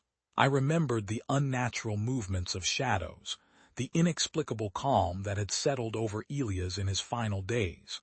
With trembling fingers, I reached for the envelope, still unsure whether to open it or burn it as Elias had instructed. Outside my window, the morning sun illuminated Missoula with deceptive normalcy, while somewhere in the shadows between thoughts, I couldn't shake the sensation that something ancient and patient was watching, waiting for my decision. February arrived with relentless rain in California, matching my state of mind as I returned to MIT. My office felt smaller somehow, the familiar surroundings rendered strange by what I now knew, or thought I knew. I stared at my computer screen, a half-finished grant proposal for quantum field research glowing accusingly. "Alistair, are you with us?" I blinked, suddenly aware of 5 colleagues staring at me across the conference table. Dr. Eliza Chen, head of our department, looked concerned. "Sorry," I mumbled. "You were saying." "About the funding allocation. We've been discussing it for 10 minutes, she said, her brow furrowed. "Are you feeling all right? You seem distracted." "Just distracted. Haven't been sleeping well." That much was true. Sleep had become a treacherous territory, populated by dreams of floating in endless blackness, while something vast and patient watched from just beyond perception. After the meeting, I locked my office door and pulled out the notebook where I'd been documenting everything related to Project Chimera. Elia's suicide fit the pattern he described. February 17th, 3:17 a.m. Eastern Time, synchronized with others who had worked on the project, all choosing methods that would completely destroy their brain structure. My academic mind rebelled against Elia's conclusions. There had to be rational explanations. Mass psychosis, perhaps, or some form of shared delusion among traumatized researchers. Yet the methodical scientist in me knew only one approach: investigate the evidence systematically. I started with academic databases, searching for papers authored by names Elias had mentioned. Most had publishing histories that simply stopped around 2000. Brilliant careers interrupted without explanation. No retractions, no follow-up work, just silence. Using university networks, I identified Dr. Rowan Vance, a neurologist currently at Johns Hopkins, who had been listed as a consultant on an obscure government paper co-authored by several Project Chimera members. His specialty was brain activity during traumatic events. I crafted a carefully worded email requesting an interview about his early work on consciousness during near-death experiences. His response came surprisingly quickly. "Dr. Finch, I don't discuss that period of my research. Please pursue other avenues for your inquiry." I replied with a single terse sentence. "Elias Thorne suggested I contact you." 3 days of silence followed, then a phone call from a blocked number. "This is Vance," said a clipped, cautious voice. "What exactly did Thorne tell you?" "Everything," I said, hoping the ambiguity would prompt more information than a specific question. Vance exhaled slowly. "Where are you located?" "MIT. I'll be in San Francisco next Tuesday. The Fairmont Hotel bar. 8 p.m. Come alone and don't bring recording devices." He hung up before I could respond. The Fairmont's ornate bar was busy with business travelers when I arrived. Vance sat in a corner booth, a tumbler of amber liquid before him. He was younger than I expected, mid-50s, with prematurely white hair and the tanned, weather-beaten face of someone who spent time outdoors. Dr. Finch. He didn't stand or offer his hand. What exactly did Thorne share with you? I slid into the booth. Project Chimera, the void, Weber's encounter with something in that void. The entity that's hunting the researchers. Vance's expression remained neutral, but his knuckles whitened around his glass. Thorne always did drink too much, made him paranoid. He showed me documentation, government files, medical records. Your name was on some of the consulting paperwork. The waiter approached. Vance ordered another scotch. I asked for the same. I consulted on brain response to trauma, Vance said after the waiter left. My involvement was peripheral, 3 months. I never participated in the actual procedures. But you knew what they were doing. He swirled his remaining scotch, ice clinking against the glass. They presented it as research into extending the brain's viability after clinical death, pushing the revival window, revolutionary medical possibilities. When did you learn the truth? Vance smiled thinly, a grim, knowing curve of his lips. What makes you think Thorne's version is the truth? 12 suicides among former project personnel, all using methods specifically destroying the brain. I leaned forward. I found the death certificates, Dr. Vance. Something flickered in his eyes. Resignation, perhaps, or a deep, weary fear. Our drinks arrived. Vance downed half of his immediately. What exactly do you want from me? Confirmation. Was Elias right about what they found? About what happens after death? Vance stared into his glass for a long moment. What happens when you put researchers in high-stress situations with questionable ethical parameters? They break. They experience trauma. They develop shared delusions to rationalize their guilt. That's not an answer. It's the only sane one. Vance lowered his voice almost to a whisper. Look, people experience something during clinical death. Something disturbing. But interpreting those experiences as evidence of some malevolent cosmic entity, that's the traumatized mind searching for patterns. You don't believe what they found was real. Vance leaned back, suddenly looking very tired, very old. What I believe doesn't matter. What matters is that brilliant people destroyed themselves over these interpretations. Don't follow them down that path, Alistair. Why did you come meet me if you think it's all delusion? Because Thorne wasn't the only one watching for patterns. Vance finished his drink. 12 suicides. You said that number's wrong. It's 17 now. He placed a thumb drive on the table and slid it toward me. Official personnel list. Death records. My notes from the consultation period. Everything I have. I picked it up. Why give me this if you think it's all trauma-induced misinterpretation? Because you'll look anyway. Better you have actual data than Thorne's paranoid version. Vance stood, placing cash on the table. One piece of advice, Dr. Finch. Don't go looking for Weber's daughter. She's buried 3 project researchers who came asking questions. He walked away, then paused. And whatever you do, don't spend too much time thinking about the void. Obsession creates its own reality. The thumb drive contained exactly what he'd promised. Personnel files, death records, and his consultation notes. Vance had been documenting psychological deterioration among the research team, paranoia, sleep disturbances, and consistent reports of feeling watched. His final entry noted simply, resigning from consultation. Ethical concerns noted and dismissed by project director. Subject, welfare compromised by researcher instability. I ignored Vance's warning about Weber's daughter. Harold Weber's obituary listed a surviving daughter. Olivia Weber, last known address in Baltimore. University connections helped me locate her current information. Now, Olivia Brennan, associate professor of mathematics at Johns Hopkins. My request for a meeting received a terse reply. My father's work remains private. I do not discuss it with researchers. I booked a flight to Baltimore anyway. Olivia Weber Brennan lived in a Victorian townhouse in a leafy Baltimore neighborhood. She opened the door before I could knock, her tall figure silhouetted against the hallway light. You shouldn't have come, she said by way of greeting, her voice cool and composed. Her face was angular like her father's in the photographs, with the same piercing, intelligent eyes. 5 minutes, I said. Then I'll leave if you want. She studied me for a long moment, then stepped aside. 5 minutes. Her home office contained floor-to-ceiling bookshelves filled with advanced mathematics texts. On one wall hung framed equations I recognized from Elia's photographs, Weber's work from his final days. You've met others from the project, I said, noting her lack of surprise at my arrival. 4, she replied, seating herself behind a desk. 2 killed themselves within months of visiting. 1 disappeared. The last one sends Christmas cards from a monastery in Tibet where he's taken a vow of silence. I met with Elias Thorne. He's dead now too.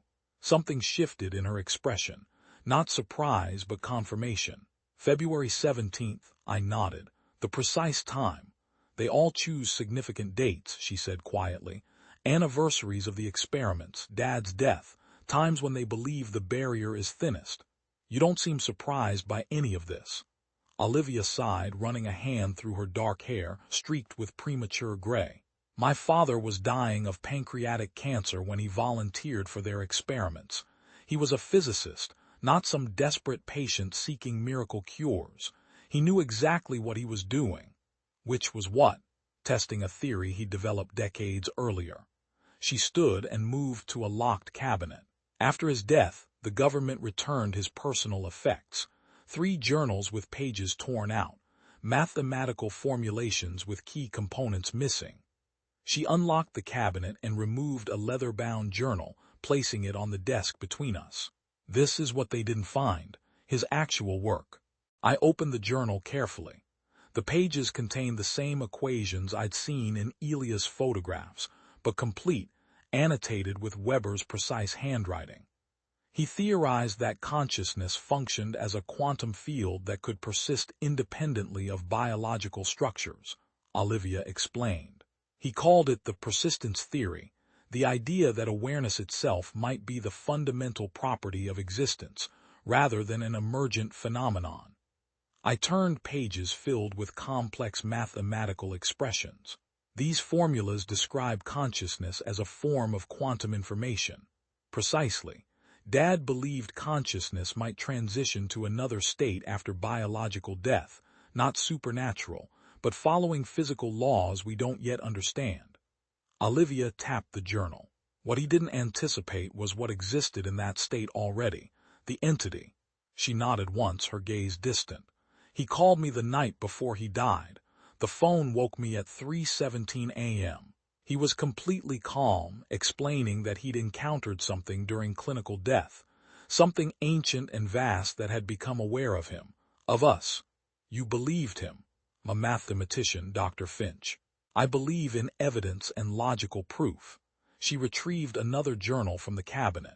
After his suicide, I received this through an anonymous courier. This journal contained observations written in Weber's hand, dated after his participation in Project Chimera. The entries documented phenomena Elias had described: moving shadows, electronic disruptions, the persistent feeling of being watched. The last entry, Olivia said, her voice tight. I turned to it. The final page contained a single line. It knows too much now. I must eliminate the neural architecture it's using to track me. My father was the most rational person I've ever known, Olivia said, taking the journals back. He taught me to question everything, to demand empirical evidence. And in his final days, he was absolutely certain that death wasn't the end, just a transition to something worse. Do you believe it? She closed the cabinet carefully, her gaze meeting mine directly. I believe something happened to those researchers. Something that made mathematicians and physicists and doctors decide that obliterating their own brains was preferable to what waited for them after natural death. My 5 minutes had stretched to 30.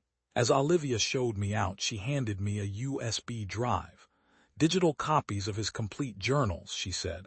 I've never shared these with anyone else. Don't make me regret it. At the door, she gripped my arm suddenly, her fingers surprisingly strong. One more thing. Dad's earlier work. the theoretical foundation for his consciousness research. Princeton has it in their physics archive special collections. It predates Project Chimera by decades. 2 days later, I sat in Princeton's archive room, reviewing papers Harold Weber had published between 1958 and 1972. His early work explored theoretical boundaries between existence and non-existence, proposing mathematical models for states that were neither fully existent nor completely absent. One paper from 1963 particularly stood out: Negative Existence, a theoretical framework for antistructure in quantum systems. Weber had proposed that just as antimatter existed as the opposite of matter, there might be a form of anti-existence that functioned as the opposite of existence itself, not simply nothingness, but an active negation of being. The paper had been largely dismissed by his contemporaries as interesting but unprovable mathematical speculation. But reading it in light of what I now knew about Project Chimera, Weber's work seemed less like theoretical abstraction and more like prescient discovery. As I was preparing to leave, an archive assistant brought me one final folder. "Found this in cross-reference materials," she said. "Might be relevant to your research on Dr. Weber." The folder contained correspondence between Weber and a Dr. Evelyn Reed, dated 1991 to 1994.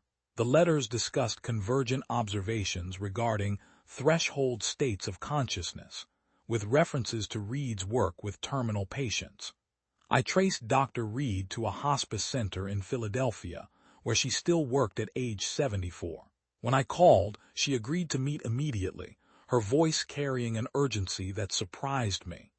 "Been waiting for someone from the project to contact me," she said when I arrived at the hospice center. "Harold said someone would come eventually." Dr. Reed was a small woman with alert eyes and steady hands. She led me to a quiet office filled with filing cabinets.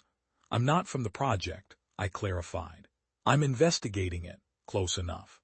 She unlocked a cabinet and removed several thick binders. "I've been a hospice nurse for 47 years, Dr. Finch. I've been present for over 3,000 deaths." She opened a binder filled with meticulous handwritten notes. Around 1985, I began noticing patterns in final utterances. Terminal patients, moments before death, reporting similar experiences. Not the peaceful light or deceased relatives that near-death survivors describe, but something else. The pages contained thousands of documented statements from dying patients, categorized and cross-referenced. I published my observations in medical journals as curiosities, Dr. Reed continued. Harold Weber contacted me after reading one such article. We began corresponding about the differences between near-death experiences and actual final moments before irreversible death. She pointed to specific entries. Patients with no connection to each other from different cultural and religious backgrounds, describing similar experiences in their final moments. "It's empty but aware. Something's waiting in the darkness. I can feel it watching me. There's nothing there, but it sees me." Weber believed my patients were glimpsing the void before clinical death, Morris said. That consciousness began transitioning before the body fully died, allowing momentary awareness of what waited beyond. "You've continued documenting these statements since Weber's death," she nodded. "Over 1,500 additional cases. The patterns remain consistent." Reed met my gaze directly. "I'm a scientist, Dr. Finch. I don't believe in supernatural explanations. But I've witnessed too many deaths to ignore the consistency in these reports." I spent hours reviewing her documentation. As night fell, Reed drove me to my hotel, our conversation continuing in her car. "Weber visited me after his experience in the project," she said as we pulled up to the hotel. "He was a changed man, unnaturally calm. He told me what he'd encountered and said that my patients had been right all along. Consciousness persisted after death, but not as religion promised." "Did you believe him?" Reed's hands tightened on the steering wheel. "I believed something had profoundly affected him. Whether it was what he claimed or some psychological trauma from the experiments, I couldn't say." She hesitated. "Until the phenomena began." "What phenomena?" electronics malfunctioning in my presence. The persistent feeling of being watched, dreams of infinite darkness.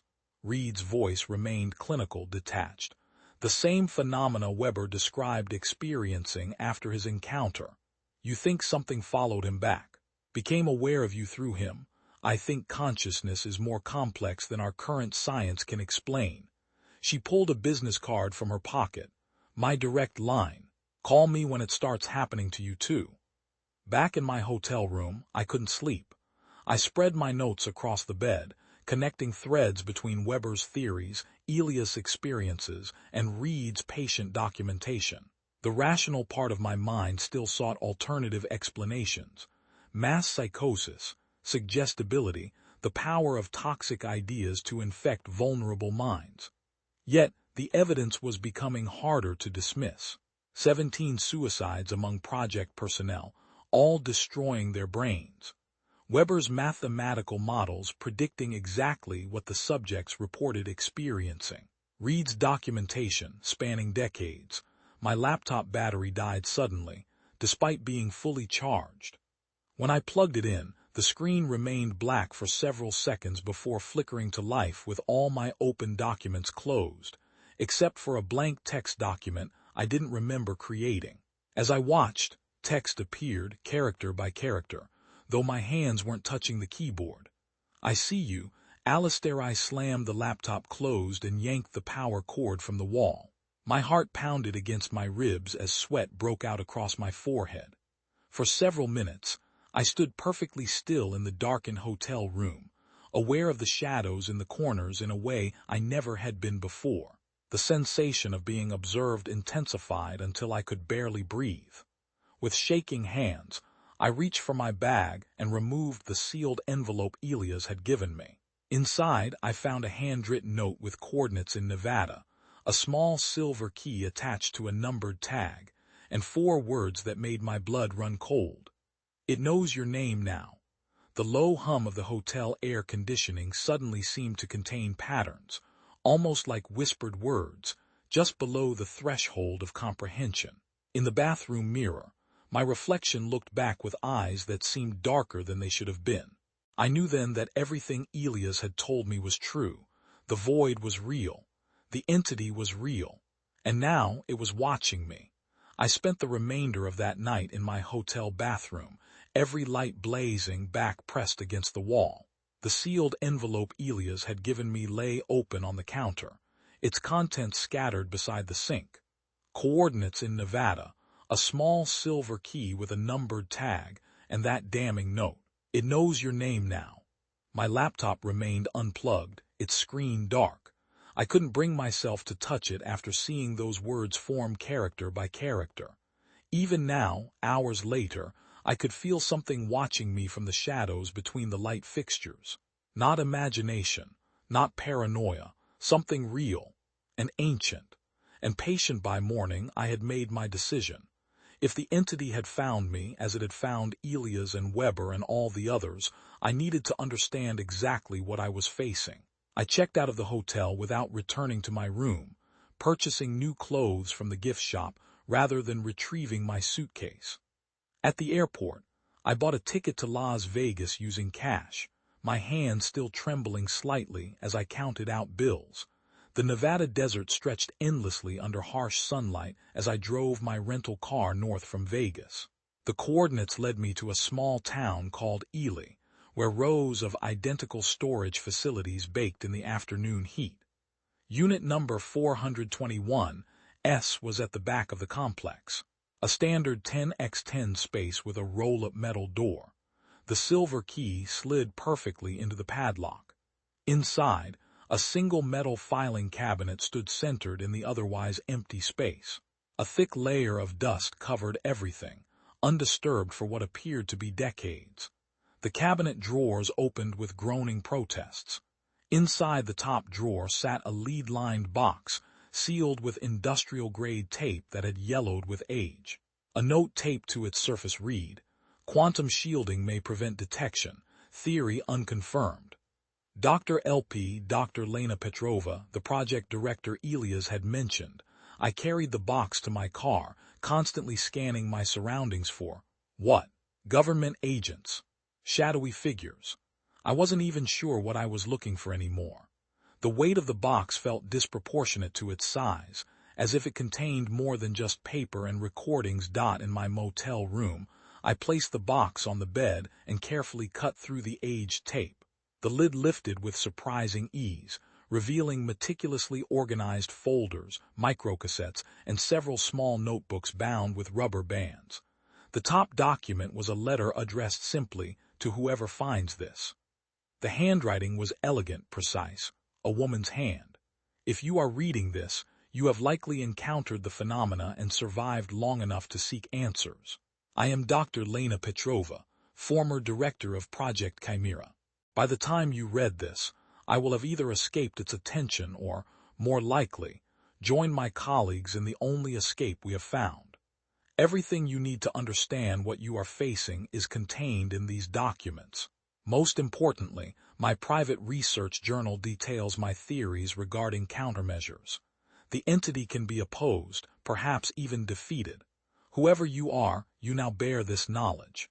What you do with it will determine not just your fate, but potentially the fate of all consciousness. With grave responsibility, Dr. Lena Petrova. My hands trembled as I set the letter aside. Beneath it lay personnel files with photographs, complete, unredacted versions of the documents Elias had shown me. Each file contained a subject's medical history, experimental parameters, and detailed notes on their experiences during clinical death. Subject number 17's file included full transcripts of his interviews before his suicide attempt, far more detailed than what Elias had shown me. It recognizes individuality. It isolates consciousness by detecting unique patterns like quantum fingerprints, and it feeds on awareness itself, not destroying it, consuming it while allowing it to remain conscious of being consumed. The clinical language couldn't mask the horror in the subject's descriptions. Page after page documented similar accounts. The void, the sense of eternal isolation, and in some cases, encounters with whatever had later become known as the entity that watched from within that emptiness. I moved on to Dr. Petrova's personal journal, a black notebook filled with elegant handwriting. Her scientific detachment remained evident despite the disturbing content. April 17, 2001. After reviewing Weber's equations and comparing them to previous subject accounts, I no longer believe we encountered a supernatural phenomenon. The entity appears to be an ancient, non-corporeal consciousness, residing in a parallel dimensional state that our experiments inadvertently accessed June 3, 2001. Evidence suggests consciousness doesn't terminate at death, but transitions to this parallel state where the entity resides. The void subjects described isn't emptiness, but a domain where consciousness exists without physical sensory input. The entity appears to feed on consciousness itself, not destroying it but maintaining it in a state of awareness while somehow drawing energy from it. September 12, 2001. The phenomena are increasing. Electronics malfunction more frequently. The feeling of being watched is now constant. Sleep has become impossible without heavy sedation, and even then, dreams of infinite darkness persist. December 25, 2001. Breakthrough today. If Weber's equations are correct, consciousness transitions through quantum entanglement patterns established during life. These patterns act as anchors, allowing the entity to locate and capture specific consciousness after death.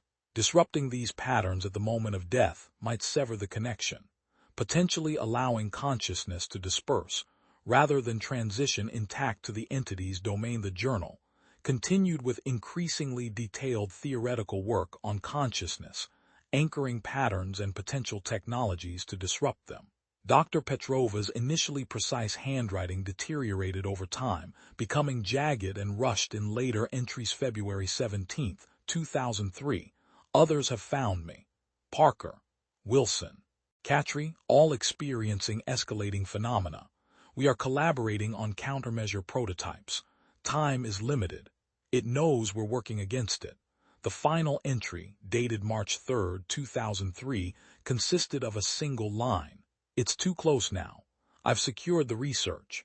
Someone will find it when the time is right." Next, I found a set of microcassettes labeled Countermeasure Discussions, with dates ranging from 2002 to 2003. I located a small tape player at the bottom of the box and inserted the first cassette. Dr. Petrova's voice emerged, calm but strained. Session 1, Countermeasure Development Team. Present: Dr. Petrova, Dr. Parker, Dr. Wilson, Dr. Katri. A male voice followed. "The principle is sound. Quantum disruption at the moment of neural cessation. The challenge is creating a field strong enough to break entanglement patterns without affecting nearby consciousness." Another voice added, "The prototype requires further miniaturization. Current dimensions make practical application impossible outside laboratory settings." The recordings continued with detailed technical discussions about quantum field generators, consciousness pattern mapping, and theoretical models for severing what they called transition anchors. Despite the scientific language, the desperation in their voices became increasingly evident in later recordings. The final tape contained only Dr. Petrova's voice. "Final recording. The others are gone now, self-terminated. I've continued the work alone, but it's found me too. The prototype is incomplete but functional in laboratory conditions. I've included the schematics and test data. This technology must survive. Humanity deserves protection from what waits beyond death." I spent 3 days in that motel room, reviewing every document, listening to every recording, piecing together the complete picture of Project Chimera and its aftermath. The scientific evidence was overwhelming, methodically documented by brilliant minds pushed to their breaking point by what they'd discovered. As night fell on the third day, I noticed the shadows in the corner of the room moving slightly against the light from the bedside lamp. Not imagination, a distinct, deliberate movement independent of any physical cause. On my phone screen, text appeared briefly before the device shut down completely. "I am still watching." I packed everything back into the lead-lined box, my decision already forming. This knowledge couldn't die with me, as it had with Elias and the others, but releasing it to the world would cause unimaginable panic. Death, the one certainty all humans faced, would become a terror beyond comprehension. The flight back to California gave me time to refine my plan. In my campus office, I placed the lead box in a locked cabinet and began researching private research foundations. If Dr. Petrova believed countermeasures were possible, I would continue her work, but cautiously, strategically, without drawing attention to the true purpose. Over the following weeks, I established the framework for what would become the Quantum Consciousness Research Foundation. On paper, we would study the theoretical underpinnings of consciousness from a quantum perspective. Privately, we would develop Dr. Petrova's countermeasure technology. I encrypted Elias' evidence and my notes from Nevada, dividing them into fragments distributed to 5 trusted theoretical physicists around the world, whose minds were open enough to consider unconventional ideas. Each received instructions for assembly should anything happen to me, ensuring the knowledge wouldn't die with any single person. The phenomena continued. Shadows moved when I wasn't looking directly at them.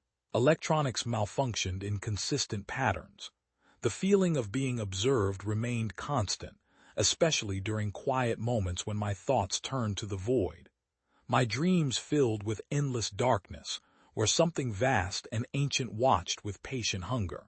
Sometimes I woke grasping, convinced I'd felt cold tendrils of awareness brushing against my mind. Yet I maintained my scientific discipline. I documented every occurrence, correlating them with my research activities.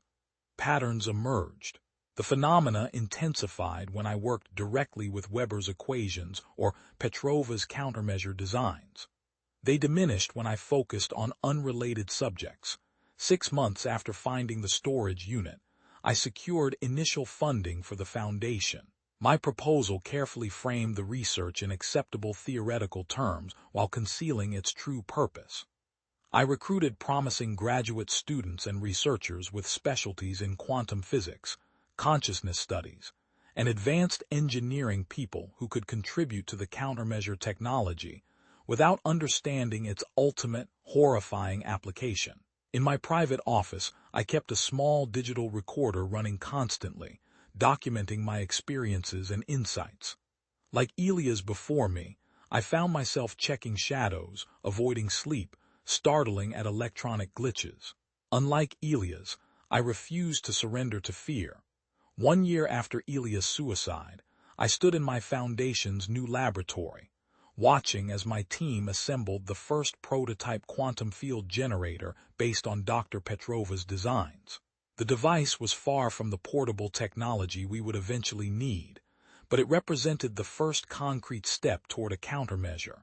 That night, alone in my apartment, the shadows gathered in unusual density in the corners. My television turned itself on, cycling through channels before settling on static. In that white noise, I could almost discern patterns, something trying to communicate. I faced the darkness directly.